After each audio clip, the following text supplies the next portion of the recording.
എക്സാമിനറിൻ്റെ ക്ലാസ്സിൽ NCERT ചെയ്യുമോ?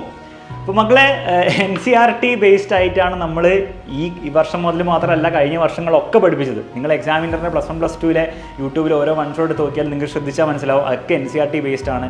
NCERTയിലെ എക്സാമ്പിൾസും എക്സസൈസിലെ പല ക്വസ്റ്റ്യൻസും നമ്മൾ പണ്ട് മുതലേ ചെയ്യാറുണ്ടായിരുന്നു. അതായിരുന്നു കഴിഞ്ഞ വർഷം +1 +2 എക്സാം ടഫ് ആയപ്പോഴും നമുക്ക് ഉണ്ടായ എക്സാമിനറിൻ്റെ കുട്ടികൾക്ക് അഡ്വാൻറ്റേജ് എന്ന് വെച്ചാൽ നമ്മുടെ NCERT ബേസ്ഡ് ആണ് ക്ലാസ് എടുത്തത്. ഈ വർഷം അതങ്ങനെ തന്നെ നമ്മൾ ഫോളോ ചെയ്യുന്നതായിരിക്കും, ഒരു മാറ്റം വരാൻ പോകുന്നില്ല. ഇൻഫാക്ട് നമ്മൾ ചെയ്യാൻ പോകുന്ന കാര്യങ്ങളെന്ന് വെച്ചാൽ, ഒന്ന്, നമ്മുടെ ക്ലാസ്സുകളിൽ കുറച്ചുകൂടി NCERT ക്വസ്റ്റൻസ് നമ്മൾ കൂട്ടും. പക്ഷേ നിങ്ങൾ മനസ്സിലാണ്ടായിരിക്കും, ക്ലാസ്സിൽ ഒരു ലിമിറ്റിൽ കൂടുതൽ നമുക്ക് ക്വസ്റ്റൻസ് ചെയ്തുകൊണ്ടിരിക്കാൻ പറ്റില്ല.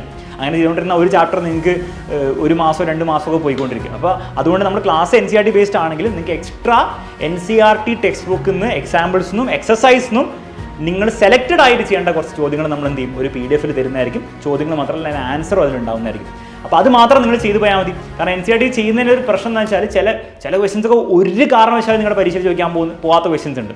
അത് നീറ്റ് ലെവലിനേക്കാളും JEE ലെവലിനേക്കാളും ഈവൻ സം ക്വസ്റ്റൻസ് മുകളിലുള്ള ക്വസ്റ്റൻസ് കുറച്ചുണ്ട്.